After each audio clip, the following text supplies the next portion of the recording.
In this class, we will learn about classes and objects.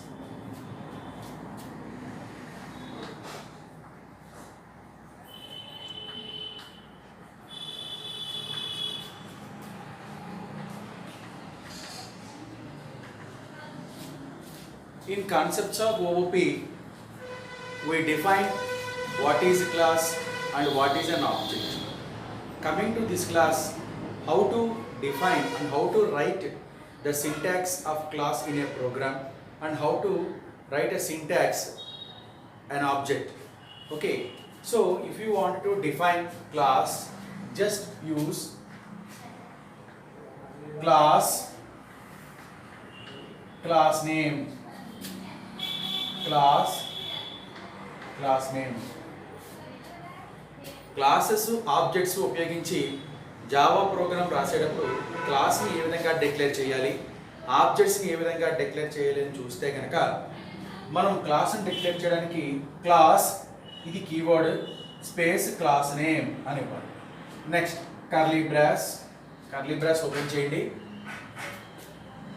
Members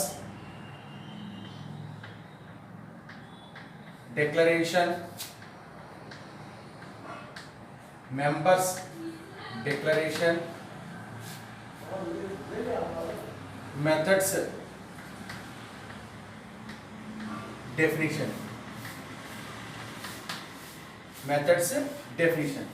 class లో ముందు members ని declare చేసుకుంటాం, తర్వాత మెథడ్స్ ని డిఫైన్ చేసుకుంటాం. ఈ విధంగా ఫర్ ఎగ్జాంపుల్ ఇక్కడ ఒక ఎగ్జాంపుల్ చూద్దాం. క్లాస్ స్టూడెంట్ అన్నాం. క్లాస్ నేమ్ రాసేటప్పుడు ఫస్ట్ అక్షరం ఏదైతే ఉందో అది క్యాపిటల్ లెటర్స్ ఇవ్వాలి. Class student int student number char yes name of 20. Okay, next void get data. ఇక్కడ డెఫినేషన్ రాస్తాం, ఫంక్షన్ డెఫినేషన్. కోడ్ ఏదైనా ఉంటే కనుక కోడ్ అక్కడ రాస్తాం. void get data. అలాగే void print data. ఇక్కడ కోడ్ రాస్తాం. Code this is code. Okay, so these are members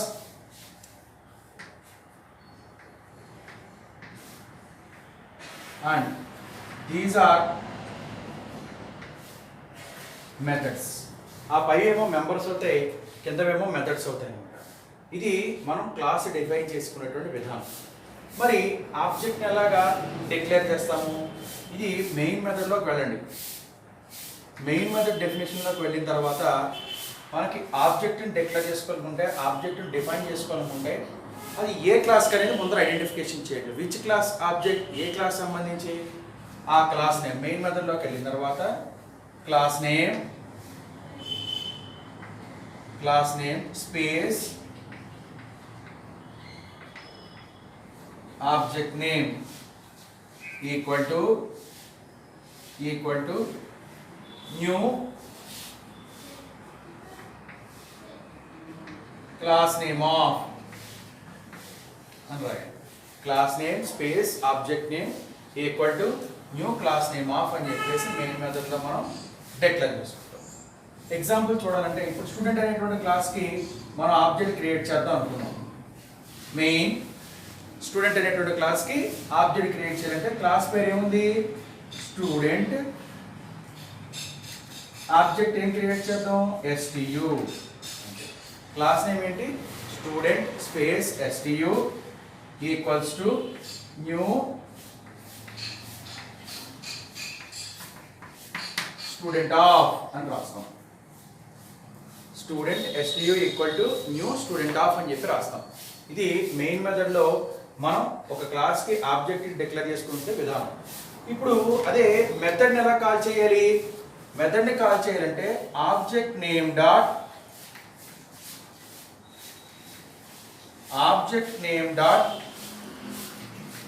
method name అని కాల్ చేస్తాం. Object name dot method name అని కాల్ చేయాలి. ఎగ్జాంపుల్, ఇప్పుడు స్టూడెంట్ అనేటువంటి క్లాస్ కి ఆబ్జెక్ట్ ఎవరు? STU. సో STU అనేటువంటి ఆబ్జెక్ట్ గెట్ డేటా అని కాల్ చేయాలంటే ఎలా కాల్ చేయాలి? STU dot get data, object name dot method name STU dot get data. అంటే ఇక్కడ STU అనేది స్టూడెంట్ అనే క్లాస్ యొక్క ఆబ్జెక్ట్, గెట్ డేటా అనేటువంటిది కూడా స్టూడెంట్ అనే క్లాస్ యొక్క method. So STU dot get data అంటాం. అనగానే STU అనేటువంటి ఆబ్జెక్ట్ స్టూడెంట్ అనే క్లాస్లో ఉండేటువంటి గెట్ డేటా మెథడ్ని కాల్ చేసుకుంటుంది అనమాట. సో ఇప్పుడు ఒక టోటల్ ఎగ్జాంపుల్ ఒకటి చూద్దాం, మొత్తం example.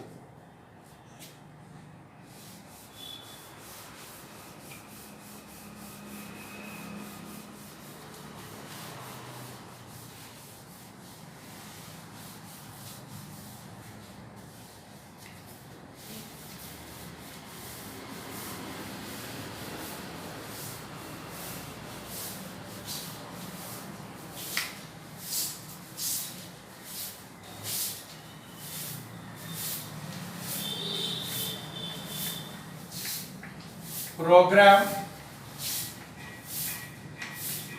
to calculate simple interest. Program to calculate simple interest. ఎలాగా? First import java dot io dot star. Import java dot io dot star. Import java dot util dot star. java dot util dot star. ఇప్పుడు class ని define చేద్దాం. Small letters ఏ class simple interest, ఒకటే word ఇది. Class simple interest ఒకటే word, curly brace. So దీంట్లో variables ఏమవుతాయి? Members float, PNR, principal, N for time, R for rate of interest. P అంటే ప్రిన్సిపల్, N అంటే టైము, R అంటే rate of interest అన్నమాట. Now void get data, ఇది మనకి main method ద్వారా వస్తుంది అనమాట. float x comma float y comma float z.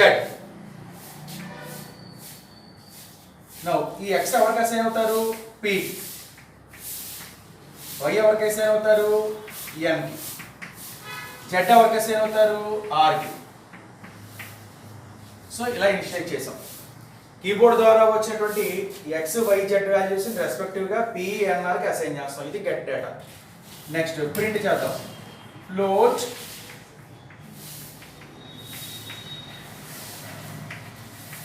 Print data. So ఇక్కడ చూడండి, రిటర్న్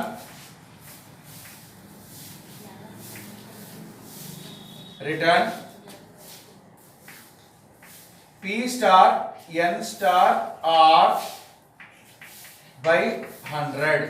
సింపుల్ ఇంట్రెస్ట్ యొక్క ఫార్ములా ఏంటి? PNR by 100 లేదా PTR by 100. So PNR by 100 దీన్ని రిటర్న్ చేసాం. ఇక్కడికి ప్రింట్ డేటా పూర్తయింది, మనకి క్లాస్ కూడా పూర్తయింది. సో ముందు చెప్పినటువంటి క్లాస్ డెఫినేషన్ సింటాక్స్ ఆధారంగా ఒక్కసారి చూడండి. క్లాస్ నేమ్ ఏంటి? Simple interest. ఇది ఒకటే వర్డ్, ఇది స్పేస్ ఇవ్వకూడదు.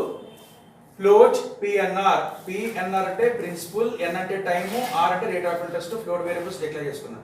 వీటిలో వాల్యూస్ ఎవరు పంపిస్తారు? మెయిన్ మెథడ్ పంపిస్తుంది. void get data float x float y float z. x ఏమో p కి, y ఏమో n కి, z ఏమో r కి అసైన్ అవుతుంది అన్నమాట. Now float print data.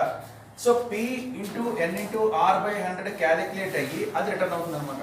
So PNR లో ఫ్లోట్ కాబట్టి దీని మీద అప్లై చేసే అర్థమెటిక్ ఆపరేషన్ కూడా ఫ్లోట్ వాల్యూని రిటర్న్ చేస్తుంది. సో ఏం రిటర్న్ అవుతుంది? ఫ్లోట్ వాల్యూ రిటర్న్ అవుతుంది అనమాట. ఈ రెండు మెథడ్స్ ఈ మెంబర్స్ కలిపి ఎందులో ఉంటాయంటే సింపుల్ ఇంట్రెస్ట్ అనే క్లాస్లో ఉంటాయి. ఇప్పుడు మనం మెయిన్ మెథడ్ రాయాలి. దీని కంటిన్యూషన్ ప్రోగ్రామే, ఇదే ప్రోగ్రామ్లో దీని కంటిన్యూషన్ అనమాట. ఇప్పుడు మెయిన్ మెథడ్ ఉంటే క్లాస్ రాద్దాం. Class simple. ఇప్పుడు నేను దీనికి ఏం పేరు పెట్టానంటే సింపుల్ అని పేరు పెట్టాను. సింపుల్. ఇక్కడ మళ్ళీ ఫ్లోట్ వేరియబుల్స్ డిక్లేర్ చేసుకోవాలి కదా. ఫ్లోట్ ఎక్స్ కా పబ్లిక్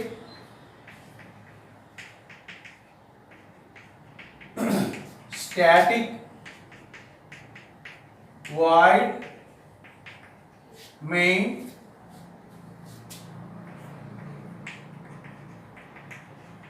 string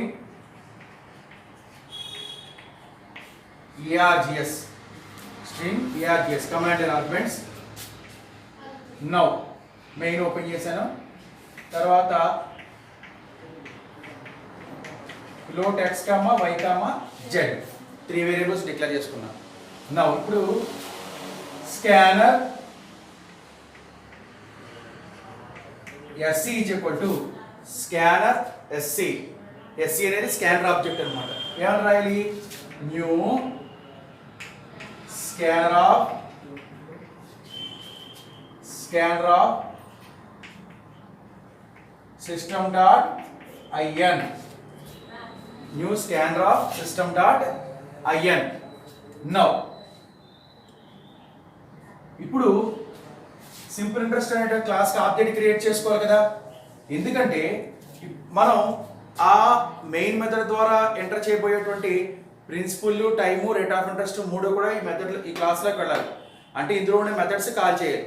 ఇందులో ఉండేటువంటి మెథడ్స్ని కాల్ చేయాలి అంటే కనుక ఈ క్లాస్కి ఆబ్జెక్ట్ క్రియేట్ చేయాలి. కాబట్టి క్లాస్ పేరు ఏముంది? Simple interest. దీనికి ఒక ఆబ్జెక్ట్ క్రియేట్ చేద్దాం. Simple interest SI is equal to new simple interest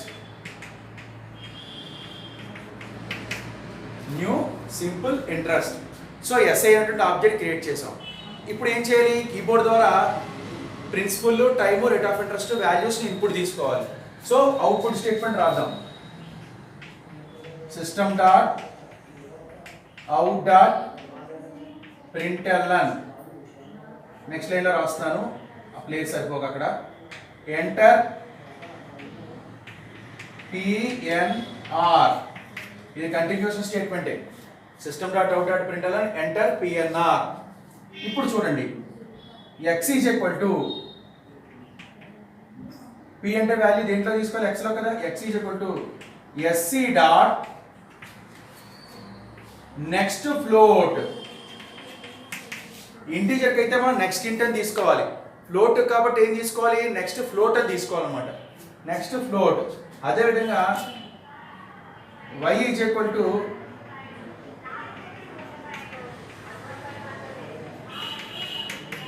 next float.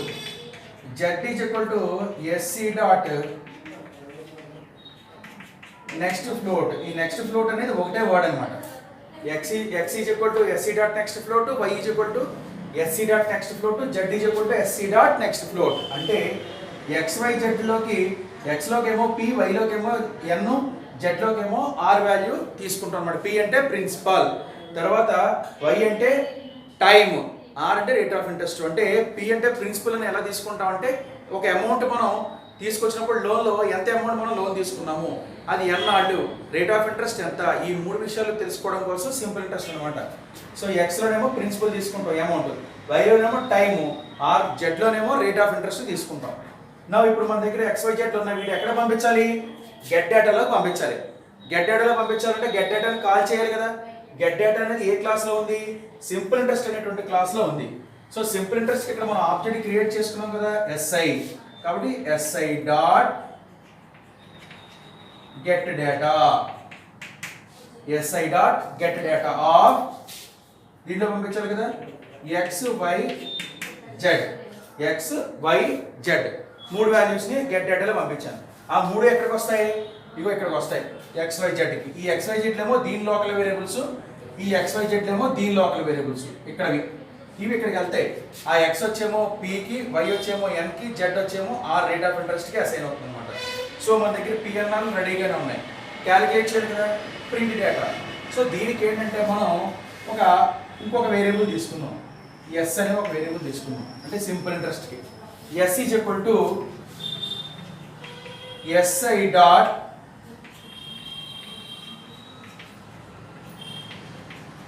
Print data.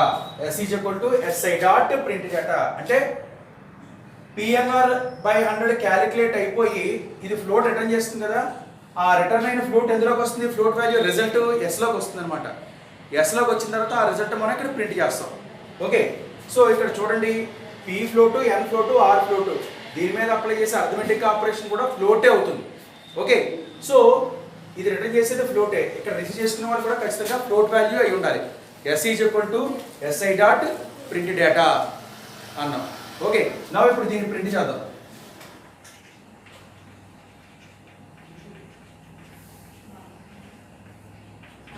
System dot out dot println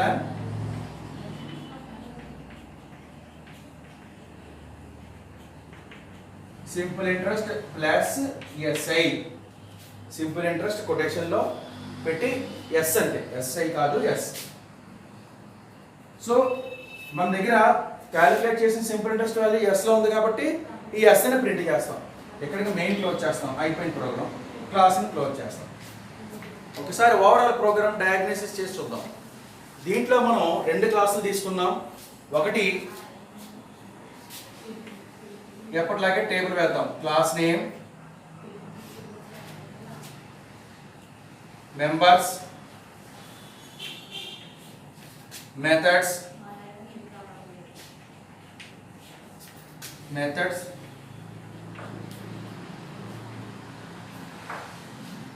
local variables. Class name, members, methods, local variables. Okay, ఇక్కడ class name రెండు క్లాసులు ఉన్నాయి కదా. మొట్టమొదటి class ఏంటి, simple interest. Simple interest దీంట్లో members ఏంటి, క్లాస్లో రాసి మెంబర్స్ తీసుకోండి, మెథడ్లో ఉండేవి కాదు. మెథడ్లో ఉండే లోకల్ వేరియబుల్స్ అవుతాయి. క్లాస్లో రాసిన ఏమేంటి, PNR. రెండు మెథడ్స్ ఉన్నాయి, గెట్ డేటా ఒకటి, ప్రింట్ డేటా ఒకటి. ఇక్కడ రాయండి, గెట్ డేటా, రెండోది ఏంటి, print data. Now local variables అంటే మెథడ్ లోపల డిక్లేర్ చేసుకున్న వేరియబుల్స్ ఏమవుతాయి అంటే లోకల్ వేరియబుల్స్ అవుతాయి. గెట్ డేటాలో ఉండే లోకల్ వేరియబుల్స్ ఏంటి అంటే మెథడ్ లోపల డిక్లేర్ చేసిన వేరియబుల్స్, ఆ మెథడ్కి లోకల్ వేరియబుల్స్ అవుతాయి. XYZ ఇక్కడ రాయండి, యారో దేంట్లో తెలియాలి కదా, XYZ అంటే ఈ క్లాస్కి సంబంధించిన విషయం మనకు అర్థమైంది. గెట్ డేటా ఏం చేస్తుందంటే మనం తీసుకున్నటువంటి వాల్యూస్, ఇన్పుట్ వాల్యూస్ ఏవైతే ఉన్నాయో వాటిని రిసీవ్ చేసుకుంటుంది మెయిన్ మెథడ్ నుంచి క్యాలిక్యులేషన్ చేయడం కోసం. ప్రింట్ డేటా ఏం చేస్తుందంటే క్యాలిక్యులేషన్ చేసి రిజల్ట్ని మెయిన్ పంపిస్తుంది అనమాట. ఇవేమో ఆర్గ్యుమెంట్లు రిసీవ్ చేసుకుంటుంది, ఇవి రిటర్న్ టైప్ రిటర్న్ చేస్తుంది అనమాట మెయిన్. ఇక్కడ ఈ క్లాస్కి విషయం పూర్తయింది. నౌ ఈ క్లాస్కి వద్దాం. ఈ క్లాస్ పేరు ఏంటి, సింపుల్.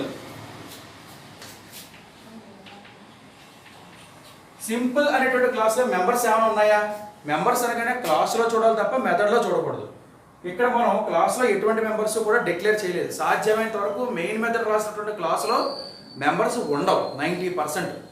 ఒకే క్లాస్లో రాసేటువంటి అంటే మెయిన్ మెథడ్ ఉండే క్లాస్ తప్ప మిగిలిన ఏ క్లాస్లో రాయినప్పుడు తప్ప మిగిలిన సందర్భాల్లో అంటే 2-3 క్లాసులు ఉపయోగించేటప్పుడు మెయిన్ మెథడ్ ఉండే క్లాస్కి క్లాస్ వేరియబుల్స్ కానీ ఇన్స్టెన్స్ వేరియబుల్స్ కానీ ఉండవు. అంటే క్లాస్లో ఏ వేరియబుల్ డిక్లేర్ చేయం, డైరెక్ట్గా మెయిన్ రాసేస్తాం 90%. ఒక 10% మాత్రం ఒకసారి అబ్జర్వ్ చేసుకోవాలి, ఏమైనా క్లాస్లో మనకి వేరియబుల్స్ డిక్లేర్ చేశారు ఈ ఏరియాలో అనేటువంటి చెక్ చేసుకోవాలి. లేవు కాబట్టి డాష్ పెట్టేసేయండి, ఆడికి వదలదు. Now methods. సింపుల్ అనేటువంటి క్లాస్లో మెథడ్స్ ఏమున్నాయి, మెయిన్ మెథడ్ ఒకటే. ఓకే, మెయిన్ మెథడ్లో లోకల్ వేరియబుల్స్ ఏమున్నాయి, ఇంకో XYZ S అవి రాయండి, ఎర్రర్ మార్క్ పెట్టి XYZ S. ఇక్కడ మీరు అబ్జర్వ్ చేయండి, 2 సార్లు రాసాం XYZ ని XYZ S నేను. ఈ XYZ ఏమో గెట్ డేటా మెథడ్, ఈ XYZS ఏమో మెయిన్ మెథడ్. ఆ వేరియబుల్స్కి ఈ వేరియబుల్స్కి సంబంధం లేదు, అవి వాటి యొక్క వేరియబుల్స్, వీటి యొక్క వేరియబుల్స్ అనమాట, లోకల్ వేరియబుల్స్. నా ఇప్పుడు మనకి డయాగ్నోసిస్ పూర్తి అయిపోయింది. అంటే మనం రాసిన ప్రోగ్రాంలో ఏ టూల్స్ ఐటమ్స్ ఉపయోగించాలంటే మనం చెప్పుకోవడం జరిగింది. ఇంకా లాజిక్లోకి పెడితే ప్రోగ్రామ్ ఎగ్జిక్యూషన్ మెయిన్ మెథడ్ దగ్గర ఇనిషియేట్ అవుతుంది. కాబట్టి మనం ఫస్ట్ మెయిన్ మెథడ్ నుంచే మనం జర్నీ స్టార్ట్ చేయాలి. మెయిన్ మెథడ్ దగ్గరికి వచ్చాం. మెయిన్ మెథడ్లోకి వచ్చిన తర్వాత స్కానర్ అనేటువంటి క్లాస్కి SC అనేటువంటి ఒక ఆబ్జెక్ట్ని మనం క్రియేట్ చేసాం. సో మనం ఒక ప్రీడిఫైన్డ్ క్లాస్ను ఉపయోగిస్తున్నాము అంటే ఖచ్చితంగా దానికి అది ఏ ప్యాకేజీలో ఉందో ఆ ప్యాకేజీ ఇంపోర్ట్ చేసుకోవాలి. స్కానర్ అనేది మనం సొంతంగా క్రియేట్ చేసే క్లాస్ కాదు కదా, ప్రీడిఫైన్డ్ క్లాసే కదా. అంటే దీనికి సంబంధించి ప్యాకేజ్ ఉంటుంది కదా, అదే యూటిల్ ప్యాకేజ్ అన్నమాట. సో మనం ఎప్పుడైనా సరే వై వాళ్ళు అడుగుతారు, why you assigned import statement java.util.star because I have used scanner class in my main method to input different types of variables. That's why here scanner is a class which is defined in java.util API package. Scanner అనేటువంటి class java.util అనేటువంటి ప్యాకేజీలో ఉంది కాబట్టి దాన్ని మనం import చేసుకోవాలి సిలో include statement లాగా. అందు గురించి java.util.star అని చెప్పి ఇక్కడ ఇంపోర్ట్ చేసాం. అందువల్ల ఆ స్టేట్మెంట్ మెన్షన్ చేయడం వల్లనే మన స్కానర్ క్లాస్ వచ్చిందనమాట, అవైలబిలిటీ అయ్యింది. నౌ SC అనే ఒక ఆబ్జెక్ట్ క్రియేట్ చేస్తాం. న్యూ స్కానర్ ఆఫ్ క్లాస్లో ఆబ్జెక్ట్ క్రియేట్ చేసేటప్పుడు కూడా సింటాక్స్ ఇదే, class name new space class name space object equal to new class name of అని రాస్తారు. ఎప్పుడైనా సరే మీరు ఏ క్లాస్కి ఆబ్జెక్ట్ డిక్లేర్ చేసినా ముందు క్లాస్ నేమ్ మెన్షన్ చేయాలి, ఆ పక్కన ఆబ్జెక్ట్ నేమ్ మెన్షన్ చేయాలి, దాని తర్వాత న్యూ అని రాయాలి. ఇగో రాసాం. ఇక్కడ స్కానర్ వచ్చింది కాబట్టి ఇక్కడ స్కానర్, ఇక్కడ సింపుల్ ఇంట్రెస్ట్ కాబట్టి ఇక్కడ సింపుల్ ఇంట్రెస్ట్. అంటే SC అనేటువంటిది ఏ ఆబ్జెక్ట్ టైప్ అయిందంటే ఇక్కడ స్కానర్ టైప్ అయింది. దీనికి ఎంత స్పేస్ ఇవ్వాలి, స్కానర్ అనే క్లాస్కి ఎంత స్పేస్ అయితే అలొకేట్ చేయబడుతుందో అంత స్పేస్ని అలొకేట్ చేయాలి. దీనికి ఇన్పుట్ స్ట్రీమ్ డేటా ఇన్పుట్ ఎక్కడి నుంచి వస్తుంది, కీబోర్డ్ ద్వారా వస్తుంది. కాబట్టి ఆ ఇన్పుట్ స్ట్రీమ్ని మెన్షన్ చేయడం కోసం system.in అని చెప్పి రాయడం జరిగిందనమాట. నౌ ఇప్పుడు తర్వాత ఇగో ఇక్కడ రాసాను చూడండి, SC.next float, SC.next float, SC.next float అని. ఈ నెక్స్ట్ ఫ్లోట్ అనేటువంటి మెథడ్ స్కానర్ అనే క్లాస్లోది. సో ఆ క్లాస్లో మెథడ్ని ఎవరు యాక్సెస్ చేస్తారు, ఆ క్లాస్ యొక్క ఆబ్జెక్టే. కాబట్టి స్కానర్ అనేటువంటి క్లాస్లో నెక్స్ట్ ఇంట్ కానీ, నెక్స్ట్ ఫ్లోట్ కానీ, నెక్స్ట్ లైన్ కానీ ఇలాంటి మెథడ్స్ని యాక్సెస్ చేయాలంటే స్కానర్ అనే క్లాస్కి ఒక ఆబ్జెక్ట్ కావాలి. ఆ ఆబ్జెక్టే SC. ఓకే, అందు గురించి SC.next float ఆబ్జెక్ట్.next float అని రాసాం. నౌ ఇప్పుడు SI అనేటువంటి ఒక ఆబ్జెక్ట్ని క్రియేట్ చేసాం సింపుల్ ఇంట్రెస్ట్ అనేటువంటి క్లాస్కి. ఎందుకు, ఏదైనా ఒక క్లాస్లో మెథడ్స్ని యాక్సెస్ చేయాలంటే ఆ క్లాస్కి ఒక ఆబ్జెక్ట్ క్రియేట్ చేయాలి, ఆ ఆబ్జెక్ట్ వచ్చి మెథడ్స్ని కాల్ చేస్తుంది. ఇదిగో SI అనేటువంటి ఒక ఆబ్జెక్ట్ని క్రియేట్ చేసాం ఎందుకంటే ఇక్కడ గెట్ డేటా ప్రింట్ డేటా మెథడ్స్ని కాల్ చేయడం కోసం. నా ఇప్పుడు ప్రాంప్ట్ చేసాం యూజర్ని, ఏమని enter PNR user principal time rate of interest enter చెయ్యి అని చెప్పేసి. నా XYZలోకి SC.next float, SC.next float, SC.next float అని చెప్పేసి XYZలోకి PNRలు ఇన్పుట్ తీసుకున్నాం. ఇలా ఇన్పుట్ తీసుకున్న తర్వాత ఇప్పుడు దాన్ని గెట్ డేటాలో పంపించాలి కదా. గెట్ డేటాలో పంపించాలంటే గెట్ డేటా అనే మెథడ్ ఏ క్లాస్ది, సింపుల్ ఇంట్రెస్ట్ అనే క్లాస్ది. అంటే సింపుల్ ఇంట్రెస్ట్ అనే క్లాస్ యొక్క ఆబ్జెక్ట్ వస్తే తప్ప గెట్ డేటా అనే మెథడ్ కాల్ అవ్వదు. అందులో ఆబ్జెక్ట్ క్రియేట్ చేశాను, SI అనేటువంటి ఒక ఆబ్జెక్ట్ క్రియేట్ చేశాను. SI.getData మెథడ్ కాల్ చేసాం. పారామీటర్లు ఏమి వెళ్ళాలి, ఇక్కడ నేను ఏమైతే XYZలు ఇన్పుట్ తీసుకున్నానో అవి గెట్ డేటా మెథడ్లో పంపించాలి. ఇంకో గెట్ డేటాలో పంపించాను, XYZని పంపించాను. నౌ ఇప్పుడు ఇక్కడికి వెళ్ళిన తర్వాత ఈ ప్రింట్ డేటాలో PNR/100 క్యాలిక్యులేట్ అయిపోయి రిటర్న్ అవ్వాలి. అందు గురించి మళ్ళీ S ఈజ్ ఈక్వల్ టు అంటే రిటర్న్ చేసింది S is equal to SI.printData. So print data అనేటువంటి మెథడ్ని కాల్ చేసినప్పుడు ఈ మెథడ్లో PNR/100 క్యాలిక్యులేట్ అయ్యి నాకు రిజల్ట్ రిటర్న్ అవుతుంది. ఆ రిటర్న్ అయినటువంటి రిజల్ట్ ఎందులోకి వెళ్తుంది, Sలోకి వెళ్తుంది అనమాట. Sలోకి వెళ్తుంది. ఇప్పుడు Sలో నా క్యాలిక్యులేట్ చేయబడినటువంటి ఇంట్రెస్ట్ ఉంది, దాన్ని ప్రింట్ చేస్తాను. సింపుల్ ఇంట్రెస్ట్ ప్లస్ S అంటాను. SI అనుకోండి, SI ఈ వేరియబుల్ S కాబట్టి అక్కడ వేరియబుల్స్ డిక్లేర్ చేసినప్పుడు ఏ కేసులో అంటే అప్పర్ కేసులోనా లోయర్ కేసులోనా చెక్ చేసుకోవాలి. 90% లోయర్ కేసులో రాసుకుంటే ఎటువంటి కన్ఫ్యూజన్ ఉండదు. రాసినప్పుడు అక్కడ పైన ఏ స్పెల్లింగ్ తోటి అయితే మీరు వేరియబుల్స్ని డిక్లేర్ చేసుకున్నారో అదే సేమ్ స్పెల్లింగ్ ఇక్కడ వాడాలి. పైన ఏమో మీరు S అని డిక్లేర్ చేసి కింద సింపుల్ అన్నారు అనుకోండి, వేరియబుల్ నాట్ ఫౌండ్ ఉంటుంది. సిలో రూల్స్ ఇక్కడ ఫాలో అవ్వాలి. మనం డిక్లరేషన్ చేసేటప్పుడు ఏ పేరుతో డిక్లేర్ చేసామో త్రూఅవుట్ ది ప్రోగ్రామ్ ఎగ్జిక్యూట్ చేసేటప్పుడు కూడా అదే పేరుతో మనం యాక్సెస్ చేయాలి. బికాస్ మెమరీ లొకేషన్ పేరు ఒకటి ఉంటుంది, మీరేమో ఎక్స్ప్రెషన్స్లో ఉపయోగించేటువంటి పేరు ఇంకోటి ఉంటుంది. కాబట్టి మనం ఒకసారి చెక్ చేసుకోవాలన్నమాట. పైన డిక్లేర్ చేసిన వేరియబుల్స్ కింద మనం యూజ్ చేసిన వేరియబుల్ నేమ్స్ ఒకలాగా ఉన్నాయా లేవని. 90% సింటాక్టికల్ ఎర్రర్లన్నీ అక్కడే వస్తాయి. సెమికోలన్స్ పెట్టకపోయినా, కొటేషన్స్ సరిగ్గా పెట్టకపోయినా, నెక్స్ట్ కీవర్డ్స్ స్పెల్లింగ్ తప్పు రాసిన, అప్పర్ కేసు లోయర్ కేసులు తేడా చేసినా ఇక్కడే పోతుంది. ఎందుకంటే సింటాక్టిక్ ఎర్రర్లు 90% ఎర్రర్లన్నీ అక్కడే రెక్టిఫై అవుతాయి. సో ఫర్దర్గా ఇంకేమైనా ఎర్రర్లు చూపిస్తే మనం రెక్టిఫికేషన్ చేసుకుంటాం. ఎర్రర్స్ తగ్గాలంటే మనం ఈ సెక్షన్స్లో మనం జాగ్రత్తగా టైప్ చేసుకుంటూ ఉండాలి. వేరియబుల్ నేమ్స్ దగ్గర చూసుకోవాలి, అప్పర్ కేసు లోయర్ కేసు దగ్గర చూసుకోవాలి, beginning and ending quotations, braces, semicolon ఇవి మ్యాక్సిమం చూసుకుంటే 90% ఎర్రర్స్ మనకు ఉండవు. ఒకసారి ఈ ప్రోగ్రామ్ చెప్పే ముందర మీరు సి నోట్స్లో, సి ప్రోగ్రామింగ్లో functions with returns and with arguments ఒకసారి ఆ ప్రోగ్రామ్ రెఫర్ చేసి మీరు ఈ ప్రోగ్రామ్ చూస్తే ఈ పాయింట్ అర్థం అవుతుందన్నమాట. గెట్ డేటాలోకి ఎలా పారామీటర్స్ వెళ్ళాయి, మళ్ళీ ప్రింట్ డేటాలోంచి మెయిన్కి ఎలా వచ్చింది అనేది ఇక్కడ ఎక్స్ప్లెయిన్ చేసిన చిన్న కన్ఫ్యూజన్ ఉంటే ఒకసారి సి ప్రోగ్రామింగ్లో ఫంక్షన్స్ కాన్సెప్ట్లో 4th category of functions with arguments and with returns అనే కాన్సెప్ట్ ఒకసారి మీరు రిఫర్ చేయండి. ఈ ప్రోగ్రామ్ని ఆల్రెడీ నేను సెకండ్ ఇయర్లో కూడా ఇది వరకు ఒకసారి చెప్పాను, విత్ ఆర్గ్యుమెంట్స్ విత్ రిటర్న్స్. ఇంకా కన్ఫ్యూజన్ ఉండేవాడు ఒకసారి ఆ ప్రోగ్రామ్ రిఫర్ చేసి ఇప్పుడు నేను చెప్పిన ప్రోగ్రామ్ చూస్తే మీకు క్లియర్గా అర్థమవుతుంది. రాసేటువంటి ప్రతి ప్రోగ్రాము కూడా కంప్లీట్ అయిన తర్వాత డయాగ్నోసిస్ అనేది కంపల్సరీ రాసుకోవాలి.